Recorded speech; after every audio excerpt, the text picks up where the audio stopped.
Welcome to the Student Sector Spotlight podcast, brought to you by the Humber Outreach Programme.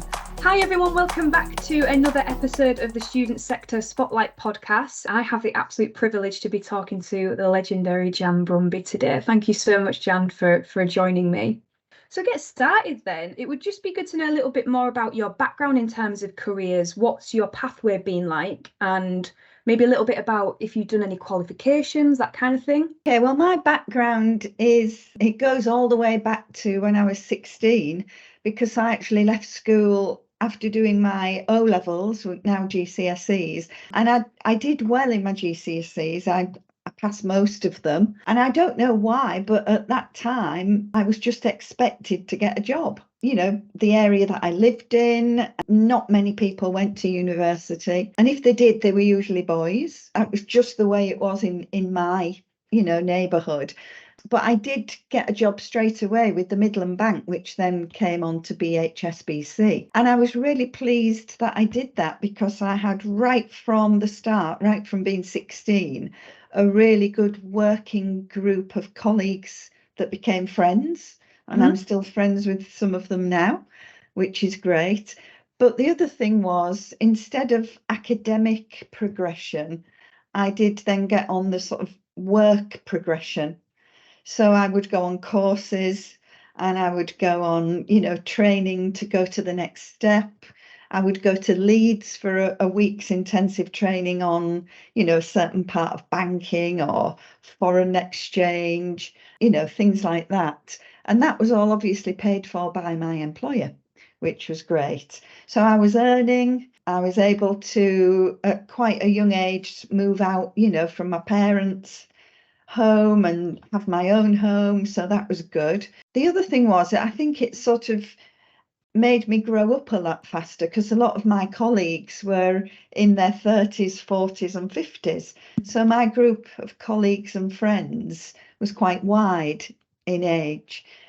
And I stayed there until I stayed at the bank, progressing through different jobs until I was probably about 28, 29. And it was at that point when one of the parts of my job that was almost sort of a volunteer had an opening for me. So I used to be involved as a volunteer in running Young Enterprise. And that was where young people at school or college can set up a business, run it for a year, raise share capital, and hopefully make some money at the end of it. But most importantly, learn the skills of business along the way, the highs and the lows, and make the mistakes, etc., and learn from them. And it was through that I then got another opening. There were two openings, really. One was to go on to the local board of Young Enterprise, which was as a volunteer. But the other thing was, at the University of Hull, they used to run the graduate programme. So I ended up going to work at the university, which was a dream job, really, because I was working at the university and also organising and volunteering for Young Enterprise at the same time. So it was like a double thing that I wanted to do. That then led to a full-time job with Young Enterprise, which was what I'd always wanted to do ever since I first started getting involved. And I did that for quite a long time in my career, really. I was the area manager for Young Enterprise, and then I went on to be the regional manager, which we can maybe talk about later, because the regional manager was more managing the area managers. So it was very much a managerial job rather than having my own patch. And then whilst I was doing that, again, somebody there tapped me on the shoulder and said they'd heard of a new organisation called For Entrepreneurs Only. They were looking for someone to run it. So I went along with other people, filled in an application, went for an interview, and luckily got the job. And that was 11 years ago now. So I've been here ever since. So you've obviously, always been interested in, young people, I guess. I come from a big family, and I've got younger brothers and sisters. So I've always been sort of, the big sister.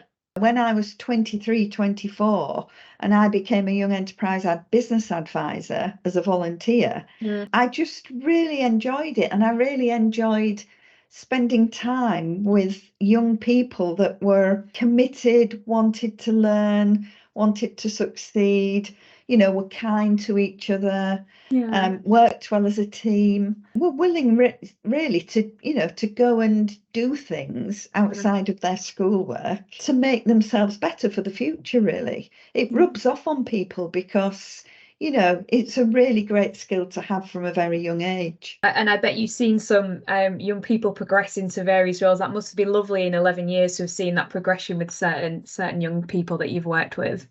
That's right, yeah, because a lot of them now, going back to when I was, before I was a mum, before I had my own family, a lot of them now are getting to that sort of age of 30 something, and they're having children and they're, having really fantastic careers as well. So, and I keep in touch with quite a lot of them on social media, and yeah, they're doing really well. You said about the difference in between an area manager and did you say general manager? Yeah, and this is where sometimes, when you get into the world of work, it's if you want to progress, and go up the career ladder. So if we take, for instance, somebody who's in sales, in a workplace, it takes a lot to be a really good salesperson. You've got to be driven, you've got quite high targets to meet. You get no a lot of the time, you get a lot of setbacks and you're looking for that sale, and when you do get a yes, it puts you on a really big high, and you love sort of the thrill of going out and winning new business. That's what sales is all about. And sometimes, the best salesperson will go for the job of area sales manager. And when they get it, they suddenly feel, I'm not enjoying this as much as before because I'm managing people now. I'm managing people and their targets, yes, rather than just being sort of, managing myself. And again, that comes into training and development, because I was quite lucky in my career that I was able to go on, leadership and management and courses to be taught how to be a good manager, and it is hard being a good manager of people. Because sometimes, you expect everybody to be as driven and put the hours in that you put in. And I think in the post-COVID world that we're in now, a lot of people are looking very carefully at the balance of work, and thinking, should I really be doing a 70-hour week and starting work at 7 o'clock and finishing, just to get my targets? And, so it's quite difficult now when you're in a job, that's either in HR or managing people, to manage people from all walks of life, with lots of different drivers that they've got. So I really take my hat off to people who do that. I think some young people listening to this will be thinking exactly what you've just said, in that I can progress in, say, sales and then get to a managerial role. But actually, that's such a different job to get into the top of a salesperson role. Like you say, managing people is very, very different. And being a manager isn't for everybody. And there's nothing wrong with that. So that career progression doesn't have to be always to the top of being a manager. I think that's so valuable to say. I remember my Saturday job before I even started work properly when I was 14 or 15. And I can remember the lady who I worked for. I worked in a hairdressing salon, washing people's hair and sweeping up, and that, making the coffees and things. And the lady who employed me was so lovely, and she was so kind and understanding. And that sort of stays with you, when you've had somebody who's a very good people person managing you. Not going to university, but being given the opportunities within employment to upskill yourself has been really valuable for you then. Yes, it has. Yeah. So I guess then with that in mind, if there are any students that might be interested in entrepreneurship, do you think there's any set GCSEs that would help them in terms of employment, or do you think it just totally depends on the kind of career that they want to go into? Well, it's a difficult one, because when I look at my entrepreneurs in my business, in my group for entrepreneurs only, there are 200 of them. And I always say that it's like herding cats, because entrepreneurs are their own boss. Nobody tells them what to do. They're the boss. Some of them might employ just 2 or 3 people. Some of them might employ hundreds of people. But I think rather than academic success, you've got to have these, what I would call the people skills, but you've also got to have those things, I call it sort of bounce back ability, really, because when you're running a business, it can be quite a lonely place, and the decisions are yours. You've got to build a really good team around yourself. You've got to have an awful lot of drive. You've got to be able to focus. You've got to be able to be willing to put an awful lot of time in. You've got to have resilience. You've got to, wear lots of different hats at various times of the day and the week, etc. So I would have said those personal qualities are the most important. However, if I was to say to a young person, which academic things would I say? Well, obviously business studies. Learning about business is really important. And again, if you're at a school that offers things like Young Enterprise or Prince's Trust or things like that you can do alongside your school career, and getting some good voluntary experiences in your life, going out and doing stuff and interacting with people as well is really important. Young people now, I mean, the world is very different for young people now, because electronic devices, at the heart of everything they do, from their schoolwork to their, gaming or social media with friends and things like that. I think rather than say that's a bad thing, I think it can be a really good thing, because you can find anything out at the touch of a button. So there's no excuse anymore for not knowing. So if you were, just an example, if you were coming for an interview, at a business, you would be expected to have found out all about that business before you come, and to be able to say what you found out, even just through the internet or what have you. But I think for running your own business, you've got to have a need and a want to do it, because quite often it's a lot harder than just going and getting a job with someone else. And if you ask most entrepreneurs, the reason that they started their business in the first place, some will start the business very young, and some might not start it until they're in the 30s or 40s. But there's always a reason for doing it. And it's that reason that's the interesting thing. And you said, about social media and the internet there, and you gave the example of finding out about certain employees that you might be having an interview with. I guess as well, and I've spoken about this on the podcast before with some marketing people, about how you can use social media to your advantage, and have your profiles looking very professional. And because employees will often look at your social media, they'll look at your LinkedIn, they'll look at your Instagram, and that will reflect the kind of person you are. So you can almost, I think, be preparing yourself. I mean, the old-fashioned sort of way of talking about, CVs and interviews and things like that, and you turn up all smart, and if the employer, before they call you in, is just checking out your social media profiles, will that match what they see sitting in front of them in the room? Yeah, I'm not saying, again, your privacy levels and what have you on social media, just as important as what you're actually putting on there on a day-to-day basis. So obviously you gave an example of business studies there for maybe a GCSE or an A level that somebody might do, and I guess you could go to university and do that. I guess your background's different in terms of going straight into employment. What would you say for somebody thinking of doing an apprenticeship and maybe working for a business? Do you think there's more value in that than doing a degree in business studies? Oh gosh, that's a really tricky one, because the way I always remember it from when we used to do a course when it was called Learn to Earn, and it always sticks in my mind, one of the key messages of it, which is to go to university, it's expensive. And unless you're very lucky and you get some kind of grant or paid for place through some organisation, a lot of people just might go to uni because they don't really know what else to do, and get their student loans and what have you, which is great. But at least while you're doing that, if you're doing it while you're 18, 19, 20, at the end of your school life, then you haven't got anything else to do. You're probably not married, you probably haven't got children, although you may have, and therefore you can focus on that. But I think that if you go into work and then decide later on that you want to go and do your degree, which a lot of my FEO members have done that's when it becomes almost doubly expensive, because you've still got to pay for it, but you've got to find the time somewhere.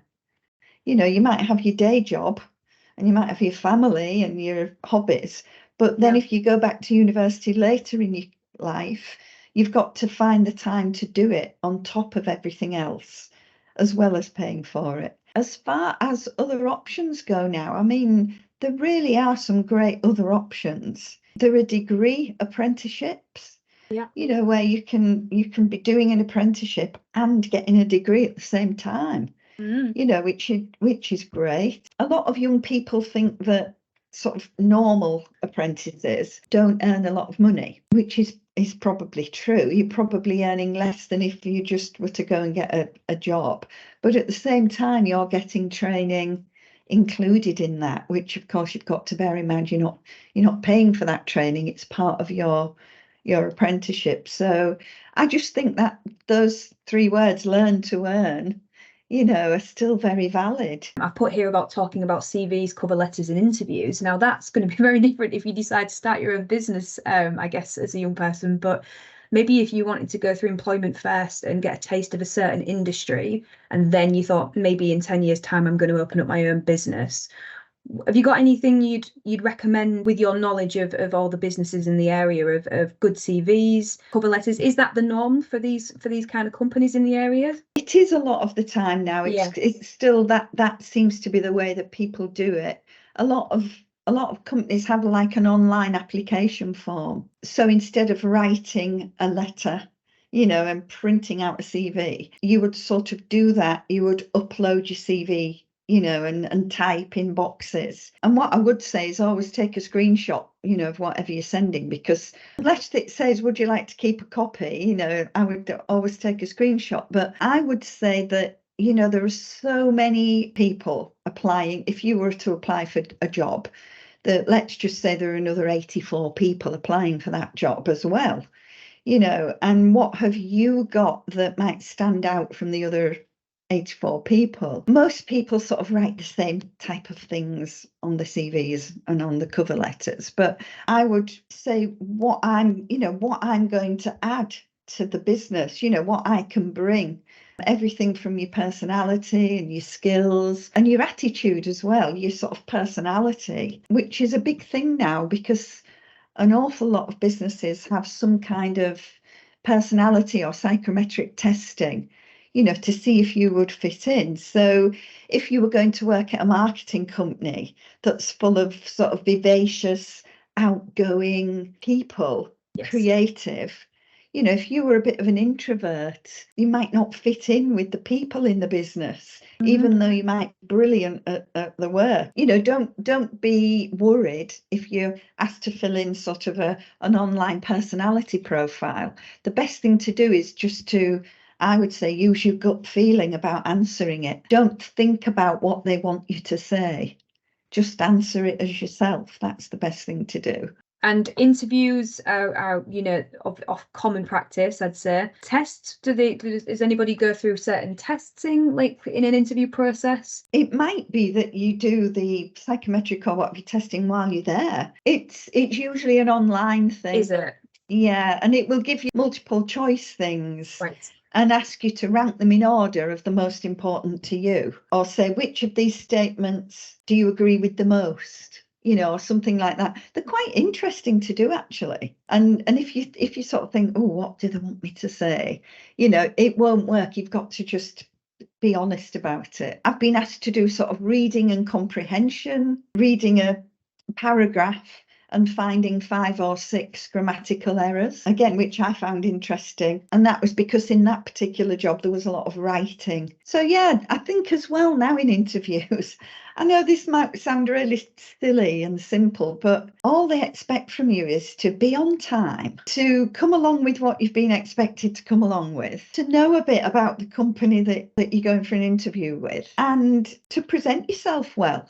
It doesn't mean to say if you have to wear a shirt and tie or something like that, but just to present yourself well and show an interest, and to have some questions for them as well. Yeah, and I think people forget that everyone wants you to succeed and do well. Nobody wants you to fail in an interview. I've been on panels myself, and you want everyone to do well. You're willing them on. Exactly, yeah. And it is nerve-wracking, but I've always said to my children when they were growing up, when they were doing exams and going for interviews and things, it's like, just sort of use it as a chance to show what you can do, and you can only do your best. Not really spoken about FEO for entrepreneurs only. So for anyone listening, can you give like a bit of a description of the organisation and your role there? And is there any kind of young entrepreneurial scheme in that, or community in that they can look into? FEO, which is for entrepreneurs only, is a community interest company. What it is, it's quite unique to Hull and the East Riding of Yorkshire, which is where we operate.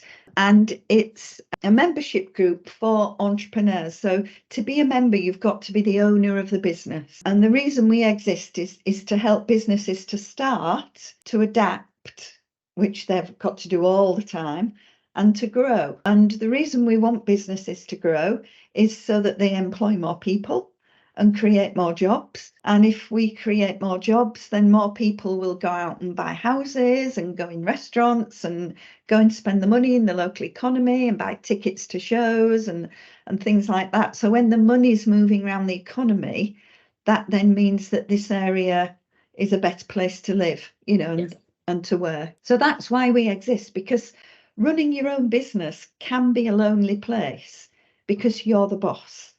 And when you need to talk to someone, or you want to talk through an idea or a problem, it's, well, who do you go to? Yeah. And quite often your friends and your family sort of don't understand because they don't run their own business.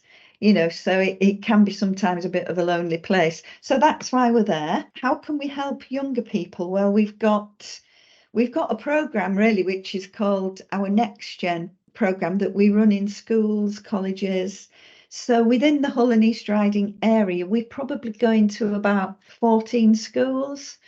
If anybody's listening to this that is at a school or a college, Wilberforce or Wyke or what have you, just go and ask either one of your teachers or the business studies department. And if we're not already involved, invite us in, and we'll be happy to come in. And we run a day that's like an intensive entrepreneurship day. And it's looking at how you start up a business. So it looks at the key aspects of running a business, the financial side of it, the people side of it, the marketing and advertising and side of it. But then more important than anything, the attitude side of it. Because if you're not a driven person, running your own business is hard. And if you haven't got that sort of resilience to keep going, then you probably won't be able to do it. So the reason we run it in schools is that we can spot in our days who those budding entrepreneurs are. Yes. And this is where it's interesting, because the teachers might say to us, those young people you've given your certificates to today who did really well, they're not necessarily the people that are getting the A's and B's in their academic exams and things. And we say, well, no, that's not always the case. If you've got an entrepreneurial mindset, it doesn't automatically equal academic brain. And that's why our days in schools are so good for young people of all ages, from sort of 11 up to 16. So the other thing we do is we've got a program called Ignition, which we run it every now and again on a Monday evening, so that anybody who's at college or where who wants to come and learn about running their own business doesn't have to take time off from their studies or their job. You do have to be 18 to come on that. But it's a great series of workshops, and it's run by our members who have all been there and done it. You know, some of them have been made redundant from a job and thought, what am I going to do now? I know what I'll do. I'll set up my own business. Others have, you know, left a well-paid job because they've just had this sort of itch to scratch, you know, that they really want to run their own business and be their own boss and not have people telling them what to do. And, you know, they want to decide when they take the holidays, and they want to go and see their children, you know, in the school play. And it's really, it's being a master of your own time, really. But you do have to put an awful lot of time in when you run your own business. So have you got any, you know, last top tips you'd like to give out to anybody listening? Yeah, I would have said that going back to when I first went for my interview with Young Enterprise years ago, there's one of my, I'll give him a mention. So there's one of my FEO members, John Gilbert, and I've known him ever since he was, I don't know, just fresh out of uni, really. And he was volunteering to be a business advisor, you know, at the ripe old age of 22, you know, something like that. And just, he really wanted to help other people. And he's carried that on now. You know, he runs his own business. He's got a successful business, but he still always wants to help people. And we were talking about, you know, what it is that makes people successful. Is it who you know? Is it coming from a really wealthy family? Is it having A grades in all of your, you know, at school? And it isn't really any of those things, because when you look at people who are successful in life, they come from all different backgrounds. Some have been brought up in very challenging circumstances. And so it's attitude. So the saying goes that your attitude determines your altitude. So altitude obviously is, you know, going up. And you can see some very, very successful people that have come from very challenging backgrounds and have succeeded in life, whatever that might be. You know, it doesn't necessarily being wealthy, or, you know, it might mean that they do wonderful things for charity, or they've gone abroad, you know, and they're helping people in countries across the other side of the world. But yeah, your attitude determines your altitude, I would say. Well, thank you so much for joining me today. It's been a real pleasure to speak to you. If anybody wants any more information on FEO, there'll be the links in the description below this on the YouTube video, and also on the Spotify link as well, and some information about Jan. So yeah, thanks so much, Jan. Lovely, thanks for having me.